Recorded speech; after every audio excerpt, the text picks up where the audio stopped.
At ito na nga ang aming last destination, ang Venice Grand Canal. Dito lang yan sa may Taguig. At syempre, gutom na ang mga person, kaya dito na rin kami magdi-dinner.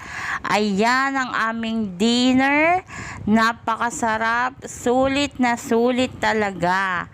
At syempre, tuwang-tuwa na naman kaming mga food is life. O, diba? Walang pansinan, kainan muna. Pagtapos nga naming mag-dinner, ayan, lakad-lakad muna ang mga person. Mas dito kami na-relax kasi kakaunti ang tao, hindi crowded.